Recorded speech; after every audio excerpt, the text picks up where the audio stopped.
भाई मुझे तुझसे कुछ बात करनी है। हाँ जी करिए बात। यार मैं सोच रहा हूँ कि कुछ दिनों के बाद ना एक सोलो ट्रिप करूँ, लेकिन फिर कई बार सोचता हूँ अपने फ्रेंड को भी बुला लूँ, लेकिन सोचता फिर वो सोलो ट्रिप होगा या फिर नहीं होगा और किस जगह जाऊँ, थोड़ा सा कंफ्यूज हूँ। तो बताना कुछ यार, थोड़ा ढंग से बोल, मुझे तेरी बात बिल्कुल नहीं समझ आ रही है।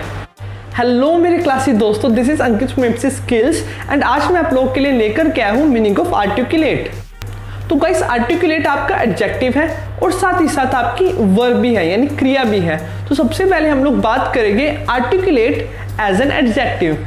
तो गाइस आर्टिकुलेट का मतलब होता है ये एक ऐसी क्वालिटी है जिसमें हम अपने थॉट्स या फिर फीलिंग्स को अच्छी तरीके से क्लियर फॉर्म में एक्सप्रेस कर सकें। जो भी गाइस अपनी थॉट्स या फीलिंग्स को अच्छे तरीके से एक्सप्रेस कर सकता है तो उस क्वालिटी के लिए गाइस हम लोग आर्टिकुलेट का यूज करते हैं।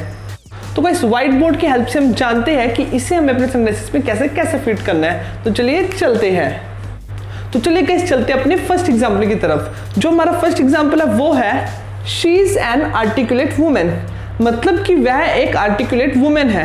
इसका मतलब ये है कि वह इस तरह की वुमेन है जो अपने फीलिंग्स या फिर थॉट्स को अच्छी तरीके से लोगों के सामने एक्सप्रेस कर पाती है। तो अब गाइस चलते हैं अपने सेकंड एग्जांपल की तरफ। जो हमारा सेकंड एग्जांपल है वो है His speech was very articulate। इसका मतलब हुआ कि उसकी जो स्पीच थी वो बहुत ही ज़्यादा आर्टिकुलेट थी। वो ऐसी स्पीच थी जो गाइस बहुत ही जिसमें अपनी फीलिंग्स या फिर थॉट को अच्छे से एक्सप्रेस कर रखा था। तो इस तरीके से गाइस हम लोग आर्टिकुलेट एज एन एडजेक्टिव का अपने सेंटेंसेस में यूज करते हैं। तो अब हम लोग बात करेंगे meaning of articulate as a verb. तो गाइस आर्टिकुलेट का मतलब होता है कि कुछ भी अपने वर्ड्स को या फिर अपनी फीलिंग्स को क्लियरली कहना या फिर अपनी फीलिंग्स और थॉट्स को क्लियरली एक्सप्रेस करना। तो जब भी गाइस हम अपनी फीलिंग्स को या फिर थॉट्स को क्लियरली एक अच्छे तरीके से एक्सप्रेस करते हैं तो उस क्रिया के लिए भी हम लोग गाइस आर्टिकुलेट का यूज करते हैं। तो चलिए गाइस जानते हैं कि आर्टिकुलेट को हमें एज एन वर्ब कैसे कैसे अपने सेंटेंसेस में फिट करना है। तो चलिए चलते हैं बोर्ड की तरफ।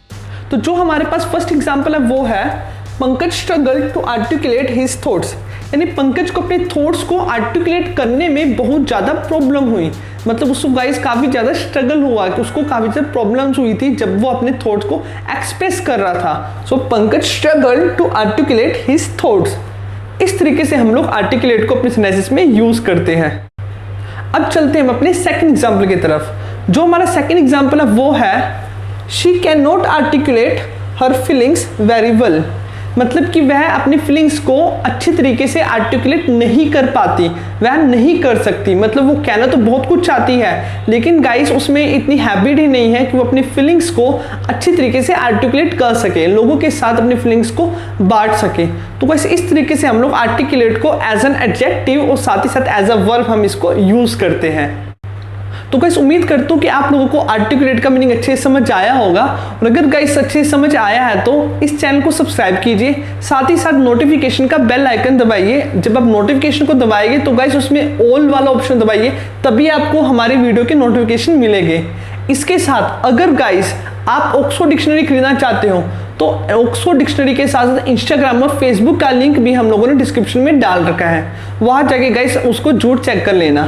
हम मिलेंगे आपसे next time. Enjoy yourself, keep practising and give your best shot.